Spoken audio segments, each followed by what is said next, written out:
નમસ્કાર મિત્રો, હાલ સમગ્ર ભારતમાં કાળઝાળ ગરમી પડી રહી છે અને આ ગરમી વચ્ચે હવે ફરી એકવાર માવઠું થવાની આગાહી હવામાન વિભાગ દ્વારા કરવામાં આવી છે। મિત્રો, ગુજરાતમાં અત્યારે ચારે બાજુથી ધૂળની ડમરીઓ સાથે ભારે પવન ફૂંકાઈ રહ્યો છે। હાલ ભારે તડકો પડી રહ્યો છે, જેના કારણે અનેક લોકોના મોત પણ થઈ રહ્યા છે। ભારે ગરમીના કારણે આજે હવામાન વિભાગે ભારે પવન સાથે માવઠાનો વરસાદ પડશે તેવી આગાહીની જાહેરાત કરી છે। અત્યારે મિત્રો, ગુજરાતના સૌરાષ્ટ્ર પંથકોમાં એક મોટું વરસાદી વાવાઝોડું સક્રિય થઈ રહ્યું છે, જેના કારણે વેરાવળ અને સુરત આસપાસના અને દરિયા નજીકના વિસ્તારોમાં આગામી 2 થી 3 દિવસમાં હળવું વરસાદી માવઠું પડી શકે છે। મિત્રો, ગઈકાલે અમુક દરિયાકાંઠાના વિસ્તારોમાં ભર ઉનાળે માવઠું પડ્યું હતું, જેના અમુક દ્રશ્યો તમે પણ અહીં જોઈ શકો છો। લગભગ 2 થી 3 ઇંચ સુધીનો વરસાદ જોવા મળ્યો હતો। આજે હવામાન વિભાગે આગાહી કરતા જણાવ્યું છે કે સુરત અને વેરાવળ પંથકોમાં આગામી 2 થી 3 દિવસમાં હળવું માવઠું પડશે, જેના કારણે આ વિસ્તારોમાં રહેતા લોકો અને ખાસ કરીને ખેડૂત મિત્રો સાવધાન રહેજો, કારણ કે આ વર્ષે માવઠાના કારણે ખેડૂતોને ભારે નુકસાન ભોગવવું પડ્યું છે। આજે અંબાલાલ પટેલે સમાચારમાં જણાવ્યું છે કે આજથી 10 તારીખ સુધીમાં સૌરાષ્ટ્ર પંથકોમાં વરસાદનું સંકટ જોવા મળી શકે છે, એટલે સૌરાષ્ટ્રના ખેડૂતોને સાવધાન રહેવા સરકારે વિનંતી કરી છે। અત્યારે મિત્રો, જો તમને હું વાત કરું તો હાલ ગુજરાતમાં પશ્ચિમ દિશામાંથી દરિયાનો તોફાની પવન ફૂંકાઈ રહ્યો છે, જેના કારણે અત્યારે ભારે ધૂળની ડમરીઓ ઉડી રહી છે, જેના કારણે મિત્રો રસ્તાઓ ઉપર વાહન ચલાવતા લોકોને ભારે મુશ્કેલી પડી રહી છે। મિત્રો, હાલ જે પવન ઉડી રહ્યો છે તે વરસાદની ચેતવણી આપી રહ્યું છે, કારણ કે હાલ પશ્ચિમ દિશામાંથી દરિયાનો ભેજવાળો પવન ગુજરાત તરફ આવી રહ્યો છે, જેના કારણે ગુજરાતમાં હવે વરસાદી માવઠું પડવાની પૂરેપૂરી સંભાવનાઓ જોવા મળી રહી છે। મિત્રો, ત્યાર પછી આજે જે હવામાન સમાચારો સામે આવ્યા છે તેની ઉપર એક નજર કરીએ તો મિત્રો, ગુજરાતમાં અત્યારે ગરમીનો પારો આસમાને પહોંચી ગયો છે। ગુજરાતમાં અત્યારે 44 થી 45 ડિગ્રીની આસપાસ મહત્તમ તાપમાન જોવા મળી રહ્યું છે।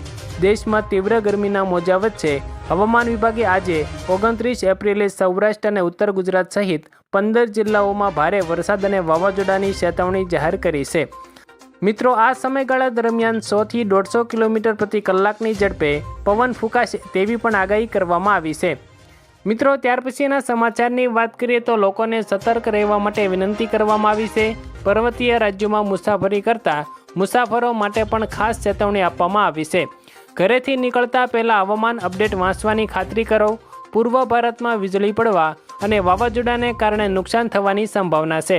આ દરમિયાન પશ્ચિમ ગુજરાત અને આસપાસના વિસ્તારોમાં નીચલા ઉષ્ણકટિબંધીય ક્ષેત્રોમાં ચક્રવાતી એટલે કે વાવાઝોડું આવવાની પણ સંભાવના જોવા મળી રહી છે।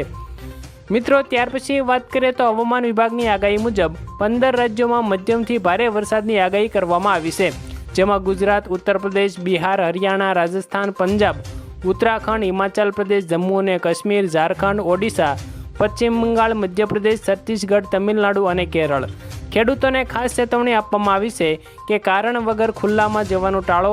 આ સમયગાળા દરમિયાન 85 કિલોમીટર પ્રતિ કલાકની ઝડપે વાવાઝોડાનો વિનાશ લાવી શકે છે। મિત્રો, ત્યાર પછીના સમાચારોની વાત કરીએ તો હાલ મધ્ય ભારતમાં એક મોટું વરસાદી વાવાઝોડું સક્રિય થયું છે, તેના કારણે હાલ ગુજરાતમાં પણ તેની અસર જોવા મળી રહી છે। મિત્રો, આ વાવાઝોડું ભારે શક્તિશાળી છે। જો મિત્રો આ વાવાઝોડું પવનની દિશા સાથે આગળ આવીને ગુજરાત સાથે ટકરાશે તો ગુજરાતમાં ભર ઉનાળે ચોમાસા જેવો તોફાની વરસાદ ભૂકા બોલાવશે। મિત્રો, જો આ વાવાઝોડું ગુજરાત નજીકથી અથવા ગુજરાત ઉપરથી પસાર થશે તો ગુજરાતમાં આશરે 150 કિલોમીટર પ્રતિ કલાકની ઝડપે પવન ફૂંકાશે અને આ પવનને કારણે અનેક લોકોના ઘરો પણ ઉડી શકે છે। એટલે મિત્રો લોકોએ આગામી 1 અઠવાડિયા સુધી એલર્ટ રહેવું જરૂરી છે। મિત્રો, હાલમાં અમદાવાદ અને તેની આસપાસના વિસ્તારોમાં ભારે પવનનું વંટોળ જોવા મળી રહ્યું છે, જેના કારણે અમદાવાદ અને તેની નજીકના ગામડાઓમાં અત્યારે ધૂળના ગોટા ઉડી રહ્યા છે, જેના કારણે રસ્તા ઉપર ચાલતા વાહન ચાલકોને ભારે મુશ્કેલીનો સામનો કરવો પડી રહ્યો છે। હવામાન વિભાગે આજે અમદાવાદ અને તેની નજીકના જિલ્લાઓમાં 3 નંબરનું રેડ સિગ્નલ જાહેર કર્યું છે, જેના કારણે લોકોએ બહાર નીકળતા પહેલા મોઢા ઉપર હેલ્મેટ અથવા ભીનું કપડું બાંધી રાખવું જરૂરી છે। મિત્રો, ગઈકાલે આવેલા ભારે પવનની સાથે ગુજરાતના દરિયાકાંઠાના વિસ્તારોમાં હળવો વરસાદ પણ જોવા મળ્યો હતો, જેના કારણે આજથી આગામી 7 દિવસ સુધી એટલે કે 1 અઠવાડિયા સુધી કોઈપણ લોકોને દરિયા નજીક ન જવાની ચેતવણી આપવામાં આવી છે। આ ઉપરાંત માછીમારોને પણ 1 અઠવાડિયા સુધી દરિયો ન ખેડવાની મનાઈ કરવામાં આવી છે। મિત્રો, હાલ દરિયા કિનારે 120 કિલોમીટર પ્રતિ કલાકની ઝડપે પવન ફૂંકાઈ રહ્યો છે, જેના કારણે અત્યારે ઓખા અને વેરાવળ તેમજ દ્વારકાના દરિયામાં ભારે કરંટ જોવા મળી રહ્યો છે અને મિત્રો દરિયામાં હાલ ઊંચા મોજા ઉછળી રહ્યા છે, જેના કારણે હાલ ગુજરાતનો પશ્ચિમ બાજુનો દરિયો ગાંડો બન્યો છે। જેના કારણે મિત્રો આગામી 1 અઠવાડિયા સુધી બહાર નીકળતા પહેલાં સાવધાન રહેજો અને મોઢા ઉપર ભીનો રૂમાલ અથવા હેલ્મેટ ફરજિયાત પહેરજો। તો આભાર મિત્રો, આજે આપણે ગુજરાતના કેટલાક મહત્વના હવામાન સમાચારો વિશે વાત કરી। જો મિત્રો તમને અમારો આ વિડીયો પસંદ આવ્યો હોય તો વિડીયોને લાઇક કરી દેજો, ચેનલમાં નવા છો તો ચેનલને સબસ્ક્રાઈબ અને વિડીયો તમારા મિત્રો સુધી શેર પણ જરૂરથી કરી દેજો।